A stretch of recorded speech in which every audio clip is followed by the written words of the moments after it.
Sir 2025 ఈ సంవత్సరం తెలుగు సినిమాకు సంబంధించి ఎలాంటి రౌండప్ అంటే పాన్ ఇండియా సినిమా అనే పేరుతో మన వాళ్ళు చేసినటువంటి ప్రయోగాలు సరైనటువంటి ఫలితాలను అయితే ఇవ్వలేదు. అలాగే పెద్ద హీరోల సినిమాలు చాలా మంది పెద్ద హీరోల సినిమాలు రాలేదు ఈ సంవత్సరం. ఎన్టీఆర్ వార్ 2తో అది ఆయనకి సరైనటువంటి ఫలితాన్ని ఇవ్వలేదు.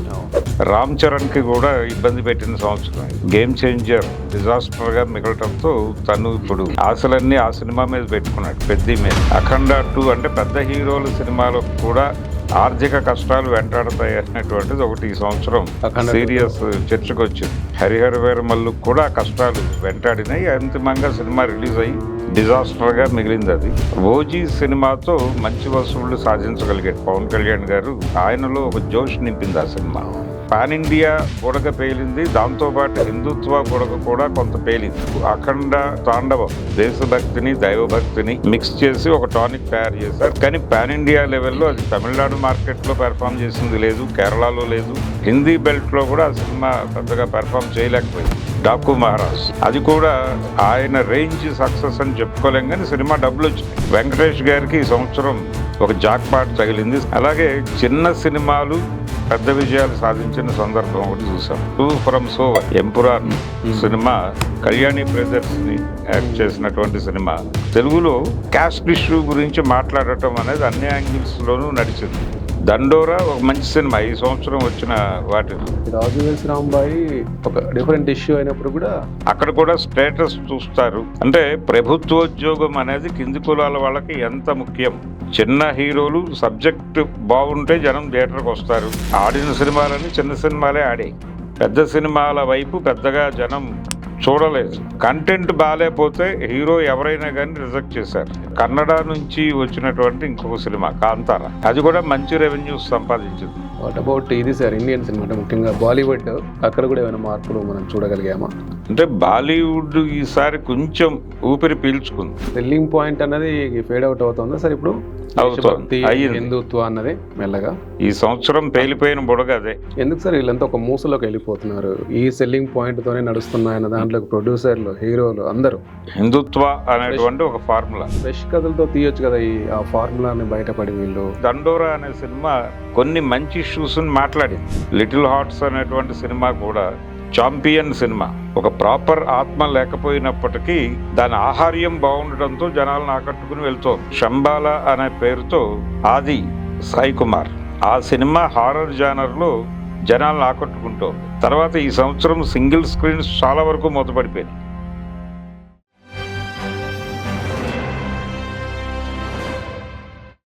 Hello, welcome to 3 TV. ఈరోజు మనతో పాటు స్టూడియోలో భరద్వాజ్ గారు ఉన్నారు. సార్ నమస్తే. సార్ నమస్తే అండి. సార్ 2025 ఈ సంవత్సరం తెలుగు సినిమాకు సంబంధించి ఎలాంటి రౌండప్ అంటే ఈ సంవత్సరం 2 రకాల బుడగలు పేలిపోయినాయండి సార్. అంటే పాన్ ఇండియా సినిమా అనే పేరుతో మన వాళ్ళు చేసినటువంటి ప్రయోగాలు సరైనటువంటి ఫలితాలను అయితే ఇవ్వలేదు. ఓకే. అలాగే పెద్ద హీరోల సినిమాలు చాలా మంది పెద్ద హీరోల సినిమాలు రాలేదు ఈ సంవత్సరం. అవును, చిన్న సినిమాల మీదే నడిచింది.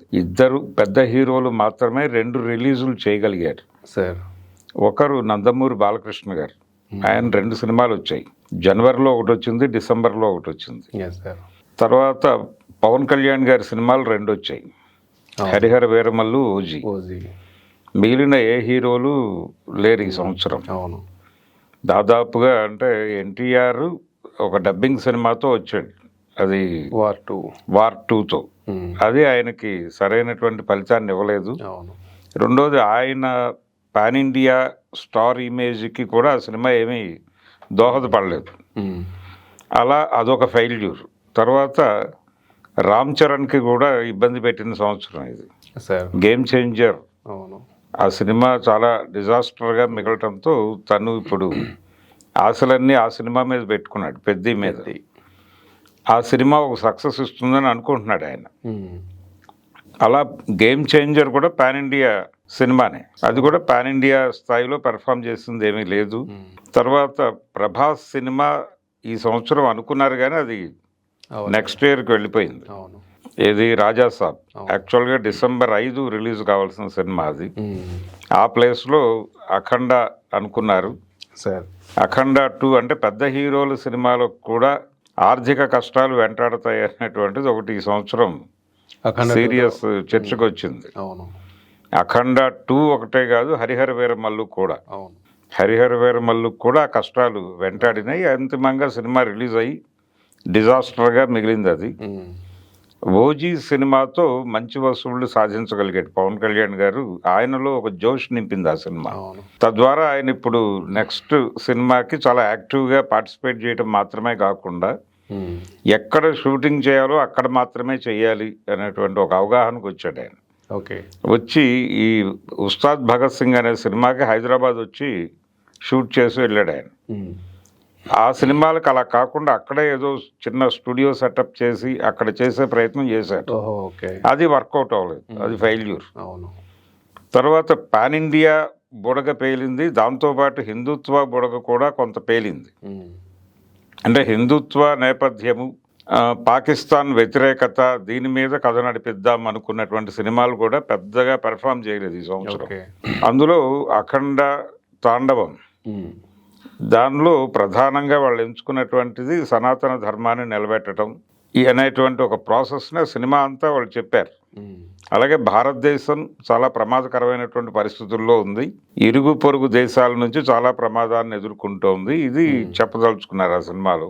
చైనా నుంచి, పాకిస్తాన్ నుంచి ఎదురవుతున్నటువంటి ప్రమాదాలని ఎలా ఎదుర్కోవాలి, ధార్మికంగా ఎదుర్కోవాలి, ఇలా రకరకాల అంశాలను మిక్స్ చేస్తూ దేశభక్తిని, దైవభక్తిని మిక్స్ చేసి ఒక టానిక్ తయారు చేశారు. అది తెలుగు రాష్ట్రాల్లో బాలకృష్ణ గారి ఇమేజు, అలాగే బోయపాటి బాలకృష్ణ ఇమేజ్కు ఉన్నటువంటి ఆ దీని మీద నడిచిపోయింది సినిమా.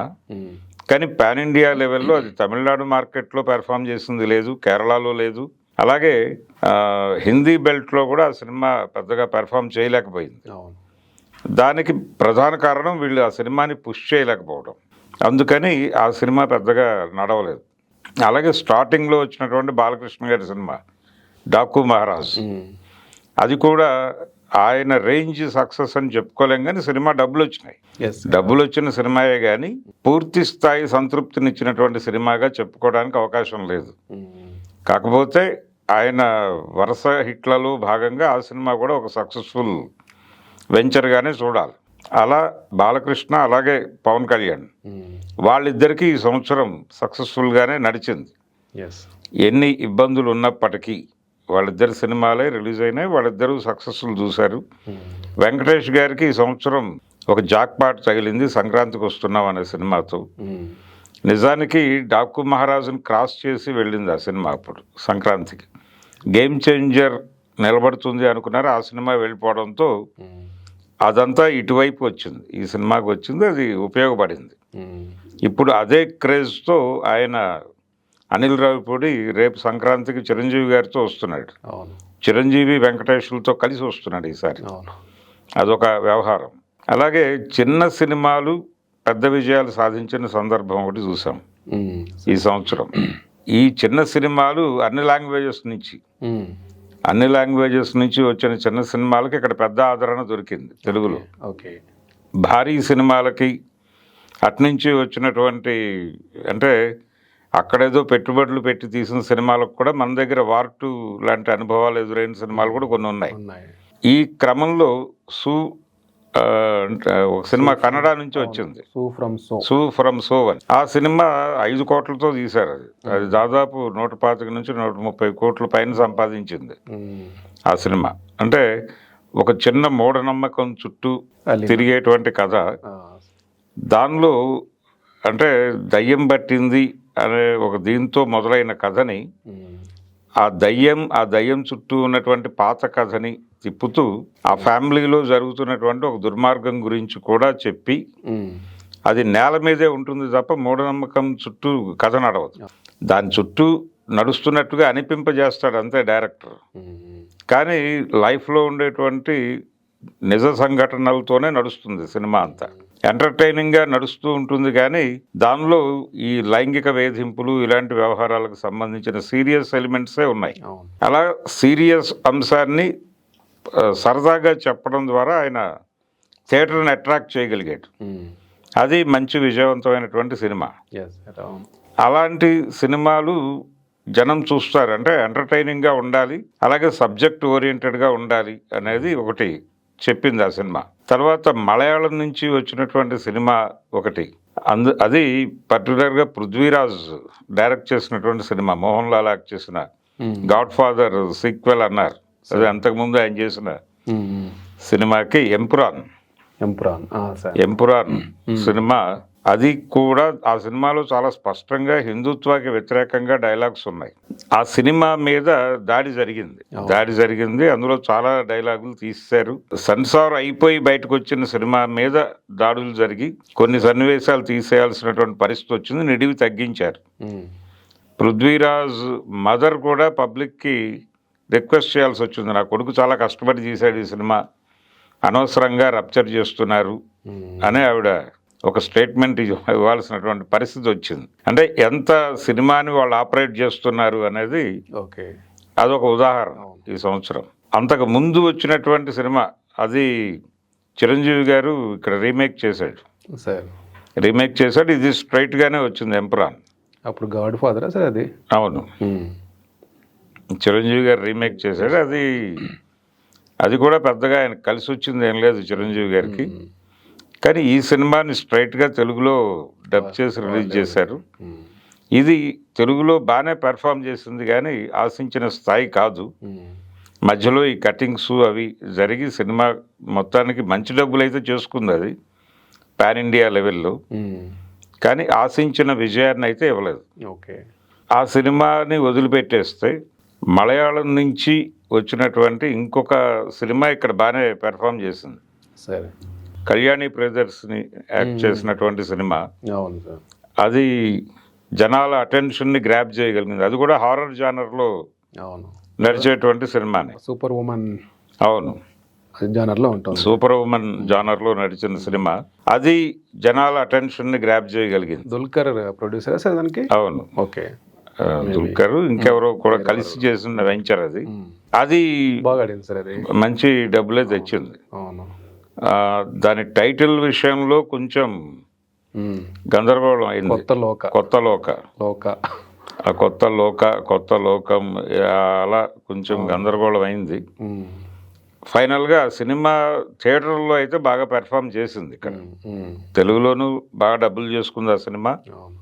బయ్యర్స్కి ప్రాఫిట్స్ వచ్చినటువంటి సినిమా అది. ఇలా ఇది సార్ బైసన్ ఎలా నడిచింది ఇక్కడ? బైసన్ సినిమా క్రిటికల్గా ఒక ఇది సంపాదించుకుంది, అలాగే థియేటర్ వైజ్ బాగానే నడిచింది అది. అంటే అన్ని సెంటర్లోనూ పర్వాలేదు అనిపించుకున్న సినిమా. డబ్బులైతే బయర్స్ నష్టపరచలేదు, అది కూడా భారీ లాభాలు అయితే రాలేదు, పెద్దగా డబ్బులు రాలేదు. వాళ్ళు పెట్టిన డబ్బులకి గ్యారంటీ వచ్చింది. అంటే క్రిటికల్గా సినిమా బాగుంది అనేటువంటి టాక్ వచ్చాక సినిమాకి జనం వెళ్ళారు. అలాగే ఈ సంవత్సరం పర్టికులర్గా ఒక తెలుగులో క్యాస్ట్ ఇష్యూ గురించి మాట్లాడటం అనేది అన్ని యాంగిల్స్లోనూ నడిచింది. అది ఒక ప్రధానమైనటువంటి విషయం. ఈ సంవత్సరం తెలుగు సినిమా గురించి మాట్లాడుకోవాల్సి వస్తే 23 అనే సినిమాలో క్యాస్ట్ ఇష్యూని మాట్లాడారు. అంటే క్యాస్ట్ డిస్క్రిమినేషన్ ఎలా ఉంది సమాజంలో, న్యాయ వ్యవస్థలో ఎలా ఉంది అనేది కూడా మాట్లాడారు. అంటే చిలకలూరుపేట బస్ దహనం కేసులో జీవిత శిక్ష పడి ఈ రోజుకి జైల్లో మగ్గుతున్నటువంటి చలపతి విజయవర్ధన్ రావు వాళ్ళ జీవితానికి సంబంధించి, అంటే వాళ్ళని తీసుకుని ఆ క్యారెక్టర్ల మీద రాసుకున్న కథ అది. ఆ కథలో విషాదం ఏంటంటే ఇంతకంటే పెద్ద నేరం చేసినటువంటి రామానాయుడు స్టూడియో దగ్గర బాంబ్ బ్లాస్ట్లో 26 మంది చనిపోయారు. ఏది పరిటాల రవిని టార్గెట్గా మద్దెల చెరువు సూర్యనారాయణ రెడ్డి ఏర్పాటు చేసినటువంటి ల్యాండ్ మైన్ పేలి మీడియా పర్సన్స్, అలాగే ఇతర సినిమాకి సంబంధించినటువంటి టెక్నీషియన్స్, జూనియర్ ఆర్టిస్టులు వాళ్ళు చనిపోయారు. ఆ ఇన్సిడెంట్, ఈ రెండింటి మధ్య పోలిక, వాళ్ళు 7-8 ఏళ్లలో బయటకు వచ్చేసారు. కానీ వీళ్ళు 30 ఏళ్ళైనా బయటకు రాకుండా ఈ రోజుకి లోపలే ఉన్నారు.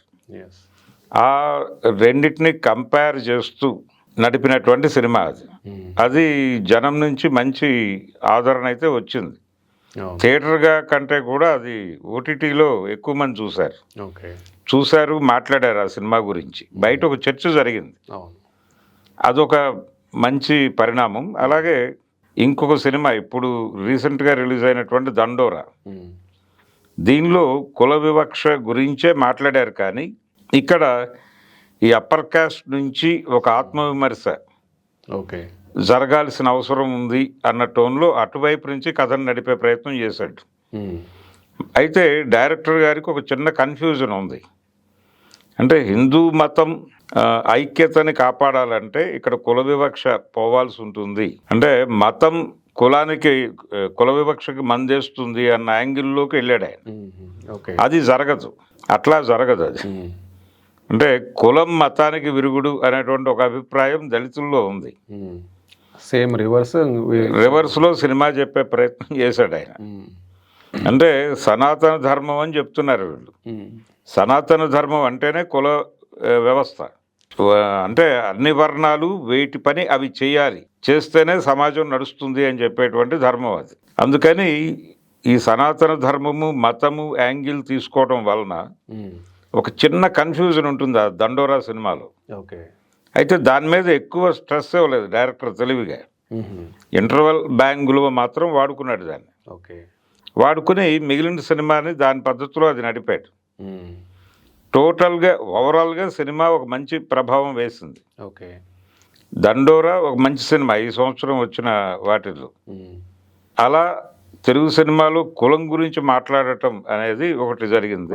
ఈ రాజు వెడ్స్ రాంబాయి ఒక డిఫరెంట్ ఇష్యూ అయినప్పుడు కూడా అవును, అది కూడా అంటే కింది కులాల్లో కూడా ఉండేటువంటి ఒక అక్కడ కూడా పరువుకు సంబంధించిన వ్యవహారం ఉంటుంది. అక్కడ కూడా స్టేటస్ చూస్తారు. అంటే ప్రభుత్వోద్యోగం అనేది కింది కులాల వాళ్ళకి ఎంత ముఖ్యం. ప్రభుత్వోద్యోగం అనేది ఒక స్టేటస్గా చూస్తారు, అదే ఉద్యోగం అయినా కావచ్చు. అంటే కింది కులాలకు వచ్చేటువంటి ఉద్యోగాలు ఇక్కడ రిజర్వేషన్ ఉంది చాలా స్పష్టంగా. ఇప్పుడు పారిశుధ్య కార్మికులు ఉన్నారు, అవి అప్పర్ కాస్ట్ వాళ్ళు వెళ్ళరు దానికి. కాబట్టి ఖచ్చితంగా కింది కులాల వాళ్ళకే ఇస్తారు ఆ ఉద్యోగాలు. కాకపోతే ఈ మధ్య అక్కడక్కడ బ్రాహ్మిన్స్ వైపు నుంచి కూడా అప్లికేషన్లు వెళ్తున్నాయని ఒక మాట చెప్తున్నారు. కానీ అది 100% కాదు. ఏదో ఉద్యోగం కోసం పెడుతున్నారు అని కొంతమంది ఆర్గ్యూ చేస్తున్నారు, కానీ అది ఆర్గ్యుమెంట్ కోసమే. ఈ రోజుకి పారిశుధ్య పనులు పర్టికులర్గా కొన్ని కులాల వాళ్ళకి రిజర్వ్ చేయబడి ఉన్నాయి. ఇలా ఉద్యోగం అనేది వాళ్ళకు ఒక స్టేటస్ సింబల్. ఆ కోణంలో తన కూతురుని ఒక ప్రభుత్వోద్యోగికి మాత్రమే ఇచ్చి చేయాలనుకున్నటువంటి ఒక తండ్రి గొడవది. అతను ఎలా వీళ్ళ ప్రేమ పట్ల ఎలా రియాక్ట్ అయ్యాడు అనేది కథ. అది ఆ ఏరియాలో కొంత మంచి చర్చే లేవదీసినటువంటి సినిమా అది. కాకపోతే ఇంకొంచెం కాస్ట్ ఓరియంటేషన్లో ఈ ప్రభుత్వోద్యోగం అనేది ఎందుకు స్టేటస్గా మారింది అనేది సామాజిక కోణంలో కూడా మాట్లాడుంటే ఇంకొంచెం బెటర్ రేంజ్కి వెళ్ళేది సినిమా. కానీ ఆ సినిమాని విపరీతంగా జనంలోకి పుష్ చేశారు. తద్వారా అది మంచి ఆదరణ పొందింది. రెవెన్యూగా కూడా అది మంచి డబ్బులే తీసుకొచ్చింది ఆ సినిమా. ఈ కంపారిటివ్గా ఇతర సినిమాలతో పోలిస్తే అంటే సినిమాని ప్రమోట్ చేయటం అనేది చాలా అవసరం అనేది గుర్తింపజేసిన సినిమా అది. రాజు వెడ్స్ రాంబాయి ఆర్టిస్టులు అందరూ చాలా బాగా పెర్ఫామ్ చేశారు. ఈ సంవత్సరం మంచి డబ్బులు తెచ్చుకున్న సినిమాల్లో అదొకటి. నాగ చైతన్య చేసినటువంటి తండేల్ సినిమా కూడా ఈ సంవత్సరమే రిలీజ్ అయింది. అందులో కూడా ఈ దేశభక్తి, పాకిస్తాన్ వ్యతిరేకత ఇవే కీలకంగా వచ్చినటువంటి సినిమా అది. అంటే ఇక్కడ నుంచి వెళ్ళినటువంటి జాలర్లు అక్కడ పాకిస్తాన్ జైల్లో ఇరుక్కోవటం, అక్కడ పాకిస్తాన్ వాళ్ళు ఎంత దుర్మార్గంగా ప్రవర్తిస్తారు అనేది గ్లోరిఫై చేసి చూపించడం ద్వారా భారతీయ ఆత్మని గెలవాలి అనే ప్రోగ్రాంతో ప్లాన్ చేసిన సినిమా అది. అది పెద్దగా ప్రజలను ఆకట్టుకోలేదు, కాకపోతే పర్వాలేదు అనిపించుకుంది. కొంత డబ్బులు చేసుకుంది ఆ సినిమా, కానీ ఆశించిన స్థాయి విజయాన్ని అయితే ఇవ్వలేదు. అది వీళ్ళ ఎక్స్పెక్టేషన్ ఏంటంటే అది ఒక కాశ్మీర్ ఫైల్స్ ఆ రేంజ్ హిట్ అవుతుంది అనేది అరవింద్ గారు అనుకున్నాడు. అరవింద్ గారికి చాలా స్పష్టంగా హిందుత్వ ఎలిమెంట్తో మనం పాన్ ఇండియా మార్కెట్ని టార్గెట్ చేస్తే మంచి రెవెన్యూస్ వస్తాయనేది ఆయన బలంగా ఫిక్స్ అయ్యాడు. ఫిక్స్ అయ్యాడు. 2-3 వేదికల మీద మాట్లాడాడు ఆయన. ఆ ఓరియంటేషన్లో నుంచే తండేలు సబ్జెక్ట్ని ఆయన ఓకే చేశాడు. కష్టపడ్డారు, బాగా తీశారు సినిమాని. కానీ అది కొంచెం ఎక్కువైంది, మోతాదు ఎక్కువైంది, జనాలకి అంతగా రుచించలేదు. అప్పటికే వెగటు స్టేజ్కి వచ్చేసింది. అందుకని ఆ సినిమా రిజెక్షన్కి గురైంది. ఒక రకంగా వాళ్ళు ఆశించిన స్థాయి విజయం రాలేదంటే అదే కారణం. అలాగే ఇంకొక సినిమా, అంటే హిందుత్వ గురించి మాట్లాడి దెబ్బతిన్న సినిమాల్లో ఇంకొక సినిమా హరిహర వీరమల్లులో ఔరంగజేబును పట్టుకొచ్చారు. వీళ్ళిద్దరి మధ్య ఒక కాన్ఫ్లిక్ట్ నల్లారు. ఇక్కడ గోల్కొండ నవాబుల కాలం అన్నారు. యాక్చువల్గా గోల్కొండ నవాబులకి ఔరంగజేబుకి కూడా కాన్ఫ్లిక్ట్ ఉంది. ఆయన హైదరాబాద్లో మసీదులు కూలగొట్టాడు ఔరంగజేబు. వీళ్ళు ఆయన బానిసల్లాగా సినిమాలో చిత్రీకరణ జరిగింది. ఇలాంటి కొన్ని లోపాలు ఉన్నాయి ఆ సినిమాలో. అందుకని అది టెక్నికల్ లోపాలు కూడా ఉన్నాయి. కథాపరమైనటువంటి లోపాలతో పాటు టెక్నికల్ మిస్టేక్స్ కూడా జోడయి ఆ సినిమాని డిజాస్టర్గా మార్చాయి. అంటే జనాలకి ఏమాత్రము అది ఎంగేజింగ్గా అనిపించలేదు సినిమా. ఒక సినిమాగానే ఫెయిల్యూర్ సినిమా అది. ఈ హిందుత్వ ఎలిమెంటు, ఔరంగజేబ్ మీదుగా ఈ ముస్లిం వ్యతిరేకత, అది సినిమాని నిలబెడుతుంది. పాన్ ఇండియా మార్కెట్లో కూడా మంచి రెవెన్యూస్ వస్తాయని అనుకుని అటువైపు డ్రైవ్ చేసినటువంటి సినిమా అది. అది ఒక ఫెయిల్యూర్ అనుభవం. అందుకని హిందుత్వ బుడగ పేలిపోయింది ఈసారి, ఈ సంవత్సరం. అలాగే దేశభక్తి పేరుతో పాకిస్తాన్ వ్యతిరేకత మాట్లాడితే డబ్బులు వస్తాయి అనేటువంటిది కూడా పేలిపోయింది. అలాగే పెద్ద హీరోలు ఉంటేనే సినిమాలు ఆడతాయి అనేది కూడా నడవలేదు ఈ సంవత్సరం. చిన్న హీరోలు సబ్జెక్ట్ బాగుంటే జనం థియేటర్కి వస్తారు, లేదంటే ఎవరి సినిమా అయినా రిజెక్ట్ అవుతుంది అనేది ఒకటి ప్రూవ్ అయింది. ఆడిన సినిమాలన్నీ చిన్న సినిమాలే ఆడాయి. పెద్ద సినిమాల వైపు పెద్దగా జనం చూడలేదు. అలాగే కంటెంట్ బాగాలేకపోతే హీరో ఎవరైనా కానీ రిజెక్ట్ చేశారు. అది ఒక ప్రత్యేకత ఈ సంవత్సరం. అలా ఈ సినిమాలతో పాటు ఈ ఎంపురాన్ గురించి మనం ఆల్రెడీ మాట్లాడుకున్నాం ఇందాక. అందులో హిందుత్వ కంటెంటు, దానిలో వాళ్ళు సీరియస్ క్రిటిసిజం పెట్టారు. జాతీయ స్థాయిలో జరుగుతున్నటువంటి ఈ హిందుత్వ ప్రభుత్వాలు చేస్తున్నటువంటి దుర్మార్గాల మీద కొన్ని కీలకమైన డైలాగ్స్ ఉన్నాయి దానిలో. అవి తర్వాత ఎడిట్ చేశారు. అది ఒక ఇది. అంటే ఆ తరహా సినిమాలు తీస్తే దాడులు తప్పవు అనేది ఒక గుణపాఠం నేర్పించారు ఈ సంవత్సరం. తర్వాత కన్నడ నుంచి వచ్చినటువంటి ఇంకొక సినిమా కాంతారా, అది కూడా మంచి రెవెన్యూస్ సంపాదించింది. పాన్ ఇండియా లెవెల్లో చాలా బిగ్ రెవెన్యూ కలెక్ట్ చేసిన సినిమా అది. ఆ సినిమా కూడా ఒక రకంగా అది బ్యాక్ రన్నింగ్ సినిమానే. ఆయన సీక్వెల్ చేయలేక ప్రీక్వెల్ చేశాడు రిషబ్ శెట్టి. ఆ సినిమాకి సీక్వెల్ తీస్తే ప్రభుత్వాన్ని ఓపెన్ చేయాల్సి ఉంటుంది. అందుకని రాచరికపు రోజుల గురించి చెప్పేసి ఏదో ఒక జానపద తరహాలో సినిమాని నడిపేసి ఆయన జనాల్ని ఆకట్టుకోగలిగాడు. తనకున్నటువంటి ఇతర శక్తులతో వర్కౌట్ అయింది అది. అంటే ఫోక్ ఎలిమెంట్ని చెప్పడంలో ఆయనకు ఒక నైపుణ్యం ఉంది. అది పాన్ ఇండియా లెవెల్లో కనెక్ట్ అయింది. హిందీ మార్కెట్లో కూడా మంచి డబ్బులు వచ్చినాయి దానికి. అంటే భారీగానే అన్ని మార్కెట్ల నుంచి వాళ్ళు రెవెన్యూ తీసుకెళ్ళగలిగారు. అది ఒక ఇది ఈ సంవత్సరం వచ్చినటువంటి పెద్ద సినిమాల్లో. ఇలా పాన్ ఇండియా సినిమా చేసినప్పటికీ సెన్సిబుల్ సబ్జెక్ట్ అయితేనే పాన్ ఇండియా మార్కెట్కి వెడుతుంది. మీరు కొన్ని లెక్కలు వేసుకుని వెడుతున్నారు అంటే హిందీ మార్కెట్లో సినిమా కనెక్ట్ కావాలంటే ఖచ్చితంగా దానిలో హిందుత్వ ఉండాలి అని అనుకుంటున్నటువంటి అభిప్రాయం మార్చుకోండి అని జనాలు ఓపెన్గా చెప్పేశారు ఈ సంవత్సరం. వాట్ అబౌట్ ఇది సార్, ఇండియన్ సినిమా అంటే ముఖ్యంగా బాలీవుడ్, అక్కడ కూడా ఏమైనా మార్పులు మనం చూడగలిగామా? అంటే బాలీవుడ్ ఈసారి కొంచెం ఊపిరి పీల్చుకుంది. అంటే సౌత్ నుంచి విపరీతంగా దాడులు చేశారు, ఆ దాడులు తగ్గినాయి ఈ సంవత్సరం. దాడులు తగ్గాయి. ఇటు నుంచి వీళ్ళ ప్రభావంతో వచ్చిన సినిమాలు కూడా పెద్దగా పెర్ఫామ్ చేయలేదు అక్కడ. అలాగే వార్ 2తో పాటు వచ్చినటువంటి ఇంకొక సినిమా రజనీకాంత్, నాగార్జున వీళ్ళు చేసినటువంటి కూలీ, అది కూడా పెద్దగా నడవలేదు. కాకపోతే పర్వాలేదు, నష్టం రాలేదు. డబ్బులు వచ్చేసినాయి ఆ సినిమాకి. అది రజనీకాంత్, నాగార్జున వీళ్ళందరూ ఉండటం వలన ఓపెనింగ్స్ బాగా రాబట్టగలిగింది. అంతవరకు ఓకే, ఆ సినిమా బతికి బట్టకట్టింది, కానీ డైరెక్టర్కి కూడా పెద్దగా ఉపయోగపడిన సినిమా ఏం కాదు. ఆయన తిరిగి తను ప్రూవ్ చేసుకోవాల్సినటువంటి అవసరం ఉంది లోకేష్ కనకరాజు. అలా ఆయనకు ఒక గుణపాఠం నేర్పింది ఈ సినిమా. ఓకే, అది కూలీకి సంబంధించి. రజనీకాంత్ చరిష్మా కూడా పెద్దగా పనిచేయలేదు. అలాగే డైరెక్టర్లకి సంబంధించి కూడా ఈ సంవత్సరం పెద్దగా భారీ దర్శకులు ఎవరు లేరు. ఉన్నటువంటి దానిలో అనిల్ రావిపూడి, తెలుగుకి సంబంధించి అనిల్ రావిపూడే సక్సెస్ఫుల్ డైరెక్టర్గా చెప్పుకోవాలి. తర్వాత సుజిత్. బోయపాటి తన మానియా, తన పద్ధతిని కొనసాగించాడు. బాలకృష్ణ గారితో ఆయన స్టైల్ ఆఫ్ సినిమా జనాలు తెలుగు మార్కెట్లో దానికి మంచి ఆదరణ దొరికింది. అది పాన్ ఇండియా ప్రాజెక్టుగా దెబ్బతింది, కానీ తెలుగులో బాలకృష్ణ గారి డైలాగులు, దానికి ఉన్నటువంటి ఆదరణ అనేది ప్రూవ్ అయింది. థియేటర్ల దగ్గర ప్రూవ్ అయింది. స్లోగా డబ్బులు వస్తున్నాయి ఆ సినిమాకి. అంటే వీకెండ్స్లో ఇప్పటికీ 80% ఆక్యుపేషన్ మీద నడుస్తుంది ఓకే ఆ సినిమా. అయితే భారీ విజయం వాళ్ళు ఆశించిన స్థాయి అందుకోలేదు, కానీ డబ్బులు అయితే నష్టపోవట్లేదు బయర్స్ ఎవరు.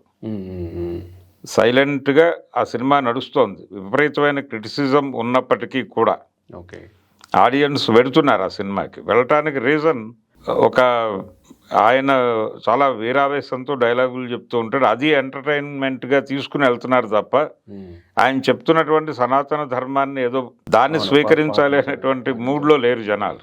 నిజానికి ఆ మూడ్ కనెక్ట్ అయి ఉంటే సినిమా ఇంకొక లెవెల్లో ఉండేది. అది అలా ఒక రకంగా చావు తప్పి కన్నులొట్టపోయి బయటపడిపోయిన పరిస్థితి అఖండ తాండవానిది. సో ఆ సెల్లింగ్ పాయింట్ అనేది ఫేడ్ అవుట్ అవుతుందా సార్ ఇప్పుడు? హిందుత్వ అన్నది మెల్లగా అయ్యింది. ఈ సంవత్సరం పేలిపోయిన బుడగ అదే. అంతకు మించి ఇంకేమైనా చేయాలంటారు వీళ్ళు?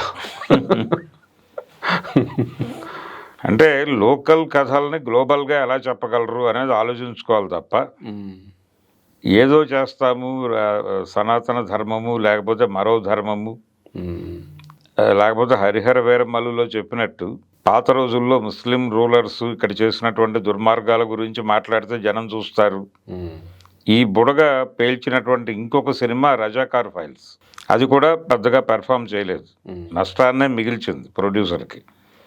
మిగల్చడానికి కారణం జనాలు, అంటే పర్టికులర్గా హైదరాబాద్ సంస్థానంలో ఆ పరిస్థితి లేదు, నిజాం స్టేట్లో కూడా.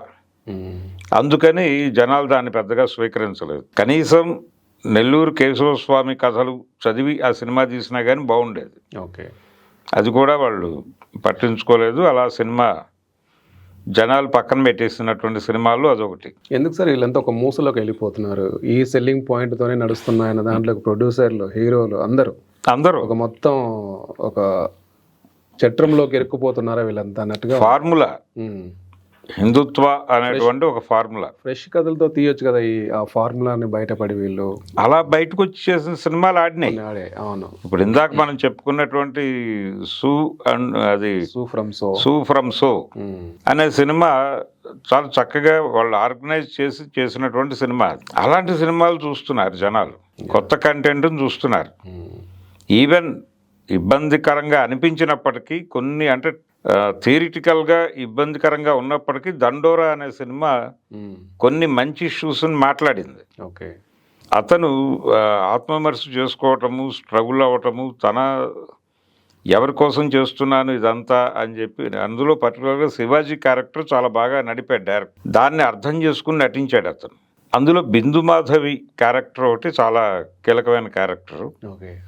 తను ఆ సినిమాలో తనకి, అంటే శివాజీ క్యారెక్టర్కి కనువిప్పు కలిగించటం కోసం మాట్లాడేటువంటి డైలాగులు అవి జనాలకు బాగా కనెక్ట్ అయినాయి.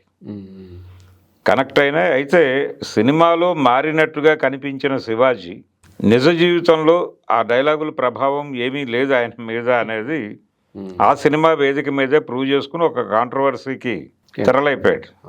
అంటే హీరోయిన్ల వస్త్రధారణ గురించి మాట్లాడి ఆయన ఒక ఇదిగా మారిపోయాడు, ఒక వివాదానికి కేంద్రంగా మారిపోయాడు. ఇప్పటికీ నడుస్తోంది అది, ఆ గొడవ.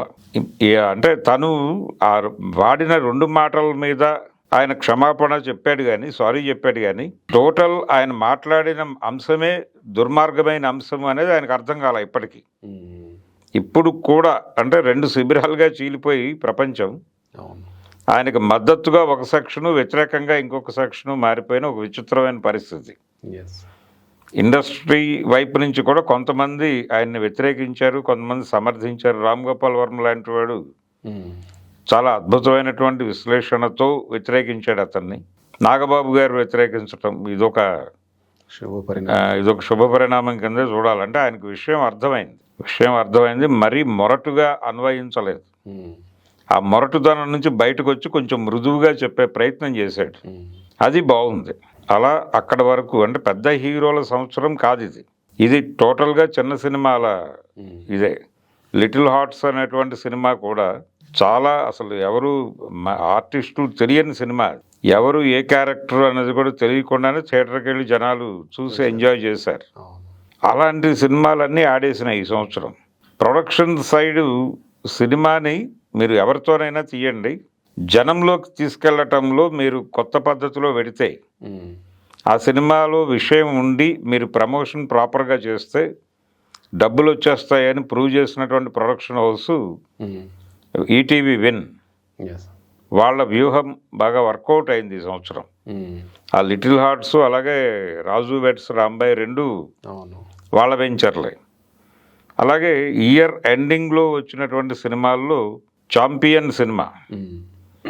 ఛాంపియన్లో ఒక 2 అంశాలను తీసుకుని వాటిని వేరువేరు సినిమాలుగా తీయాలనుకుని క్లబ్ చేసి ఒకే సినిమా తీశాడు ఆయన డైరెక్టర్ గారు. అది ప్రాపర్గా తెర మీద ఆవిష్కృతం కాలేదు.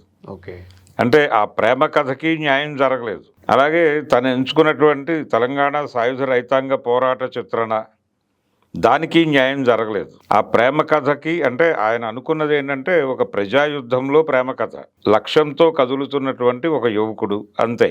దీనిలో ఆ లక్ష్యంతో కదులుతున్నటువంటి యువకుడు అనే పాయింట్ వరకు న్యాయం చేయగలిగాడు. కానీ మిగిలిన 2 అంశాలకు అవి కీలకం. ప్రజాయుద్ధంలో ప్రేమ కథ అనేది చాలా కీలకమైన అంశం. అక్కడ తనదైన ముద్ర వేయటంలో ఫెయిల్ అయ్యాడు డైరెక్టర్ గారు. అందుకని ఆ సినిమా అంటే విపరీతమైన ఖర్చు ఉంది ఆ సినిమాలో. అంటే ప్రొడ్యూసర్లు ప్రొడక్షన్ వాల్యూస్ సైడ్ బలంగా నిలబడటం వలన విజువల్ గ్రాండియర్ ఉంది సినిమాలో. ఆ విజువల్ గ్రాండియరు ఆర్టిస్టుల పెర్ఫార్మెన్స్ మీద నడుస్తుంది. అది ఆత్మ లేదు దానిలో. ఒక ప్రాపర్ ఆత్మ లేకపోయినప్పటికీ దాని ఆహార్యం బాగుండటంతో జనాలను ఆకట్టుకుని వెళ్తోంది. కానీ డౌన్ఫాల్ మొదలైంది దానికి. డౌన్ఫాల్ మొదలైంది. శ్రీకాంత్ గారు అబ్బాయి రోషన్కి నటుడిగా మంచి ఎలివేషన్ దొరికింది ఈ సినిమాతో. అలాగే మలయాళం నుంచి వీళ్ళు తీసుకొచ్చినటువంటి హీరోయిన్ గారు పెద్దగా సినిమాకి ఉపయోగపడకపోవడానికి కారణం ఆ క్యారెక్టర్ని ప్రాపర్గా డిజైన్ చేయకపోవడం డైరెక్టర్. ప్రేమ కథగా అది అద్భుతమైనటువంటి ముద్ర వేసి ఉండాలి. గీతాంజలి ఈ సినిమాల్లాగా, ఫిదా లాంటి అనుభూతి అయినా కలిగించి ఉండాలి. అది ఏ అనుభూతిని కలిగించలేకపోయింది ఆ సినిమాలో ఉన్నటువంటి ప్రేమ కథ.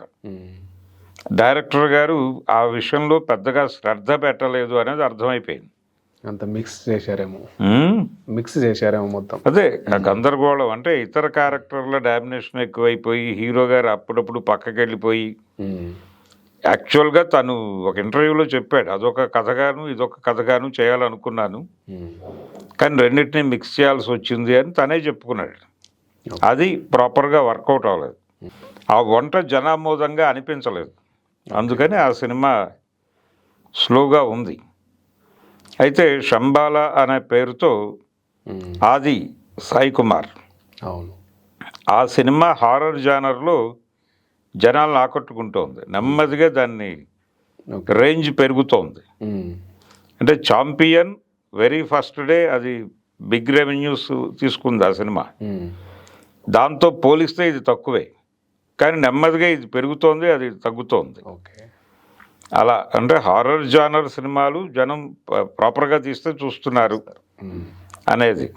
దాంతోపాటు సబ్జెక్టు ఏదైనా ఒక కీలకమైన పాయింట్ కనుక మీరు చెప్పగలిగితే జనాలకి హారర్ జానర్లో ఆ సినిమాని నెత్తి మీద పెట్టుకుంటున్నారు అనటానికి ఈ కొత్త లోక అనేటువంటి సినిమా ఒకటి, తర్వాత ఈ కన్నడ నుంచి వచ్చినటువంటి సూ ఫ్రమ్ సో ఒకటి నిదర్శనాలు. ఓకే. అలా మీరు చిన్న సినిమాలు చేయండి, హడావిడి పడద్దు, పెద్ద తారాల కోసం వెంపర్లాడద్దు, సబ్జెక్టు బాగుంటే జనం చూడటానికి సిద్ధంగా ఉన్నారనేది ఒకటి ఈ సంవత్సరం ప్రపంచానికి తెలియజేసినటువంటి సత్యం. ఓకే. తర్వాత ఈ సంవత్సరం పేలిపోయిన ఇంకొక బుడగ, సినిమా ఎందుకు థియేటర్లకు జనాలు రావడం లేదు, రప్పించలేకపోతోంది ఎందుకు అనే ప్రశ్నకి పైరసీయే కీలకం అనేటువంటి ఒక సమాధానం మన వాళ్ళు కనిపెట్టారు. ఓకే. ఆ బుడగ కూడా పేలిపోయింది, పైరసీ బుడగ కూడా. ఆయన్ని పట్టుకొచ్చి కటకటాల వెనకాల కూర్చోబెట్టారు, ఐబొమ్మ రవిని.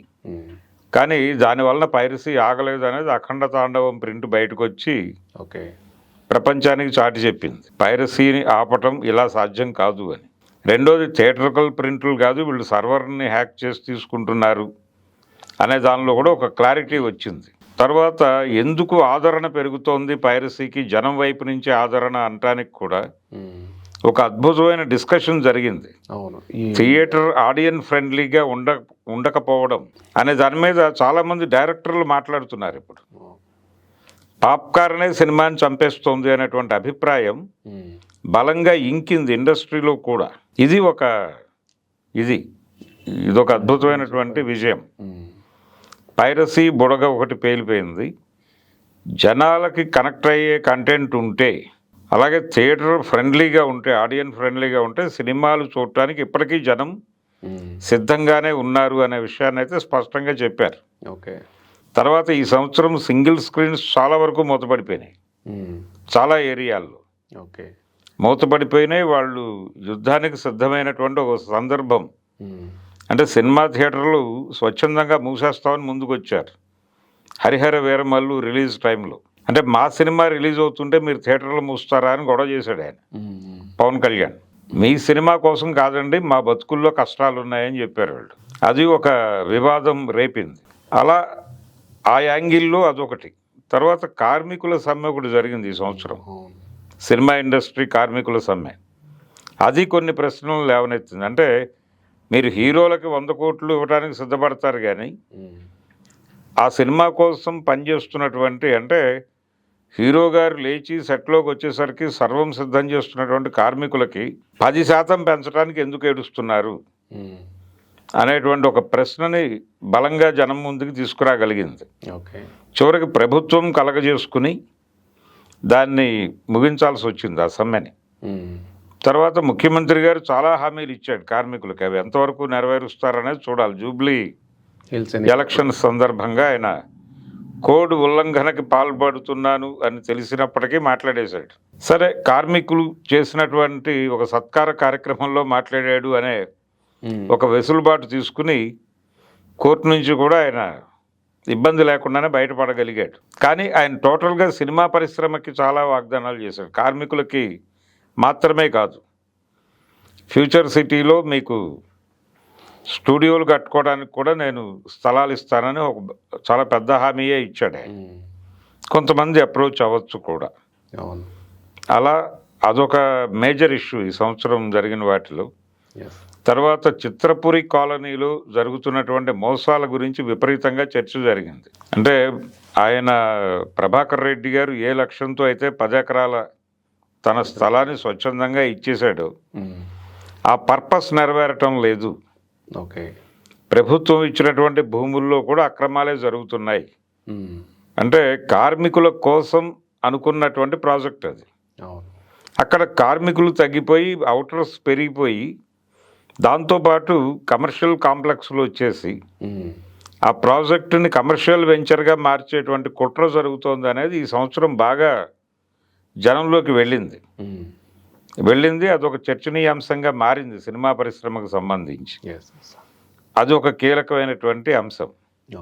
ఇది ఓవరాల్గా తెలుగు సినిమా పరిశ్రమ, అలాగే సౌత్ ఇండియన్ ఇండస్ట్రీ ప్రభావం, పాన్ ఇండియా మార్కెట్లో మనం ఏదో ప్రభావం చాటుతున్నామని అనుకున్నాం, కానీ ఆ ప్రభావానికి కీలకంగా ఎంచుకున్నటువంటి అంశాలు జనాల దృష్టిలో పేలవంగా మారాయి అనేది కూడా అర్థమైంది ఈ సంవత్సరం. దానికి ప్రధానమైనటువంటి ఉదాహరణలు చాలా సినిమాలు, అందులో అఖండ తాండవం కూడా ఉంది. అఖండ తాండవం అది బాలకృష్ణ గారి ఇమేజ్ మీద డబ్బులు తెచ్చుకుంటోంది, కానీ ఒరిజినల్గా కంటెంట్తో కొడదామని అనుకున్నారు. ఆ కంటెంట్తో కొట్టడం అనేది ప్రాపర్గా వర్కౌట్ అవ్వలేదు, కుదరలేదు. సో హిందుత్వ బుడగ పేలిపోయింది ఈ సంవత్సరం. అలాగే పాన్ ఇండియా బుడగ పేలిపోయింది. తర్వాత ఈ క్యాస్ట్కి సంబంధించి చిన్న సినిమాలకు సంబంధించి ఇప్పటివరకు ఉన్న మిత్ అది పక్కకి వెళ్ళిపోయింది. పైరసీ బుడగ ఒకటి పేలిపోయింది ఈ సంవత్సరం. మీరు థియేటర్లను ఆడియన్స్ ఫ్రెండ్లీగా మార్చకపోతే, కనీసం కమ్యూనిటీ థియేటర్ల వైపైనా మీరు చూడకపోతే, జనాలు ఎవరింట్లో వాళ్ళు థియేటర్ పెట్టుకునేటువంటి పరిస్థితి వచ్చేస్తుంది అనేది స్పష్టంగా తేలిపోయింది. ఇప్పుడు ఇంకొక ఇష్యూ ప్రధానంగా చర్చలోకి వస్తుంది. అంటే ఏంటి సార్ అది? ఈ ఆపరేటర్లు ఎవరైతే ఇప్పుడు థియేటర్లకి సినిమాలను చేరుస్తున్నారో, ఈ యూఎఫ్ఓలు, ఈ ఆపరేటర్లు, వీళ్ళు చిన్న నిర్మాతల్ని దోపిడీ చేస్తున్నారు అనేది ఒక ఇష్యూ రైజ్ అవుతోంది ఇప్పుడే. కాబట్టి దానికి వ్యతిరేకంగా మనం ఏం చేయాలి అనేది చిన్న సినిమా నిర్మాతలు మాట్లాడుకుంటున్నారు. ఓకే, అదొక ఇష్యూ కొత్త సంవత్సరంలో బ్రేక్ అయ్యే అవకాశం ఉంది. చాలా విషయాలు ప్రస్తావనకు వచ్చాయి sir. Okay sir, thank you. Thank you.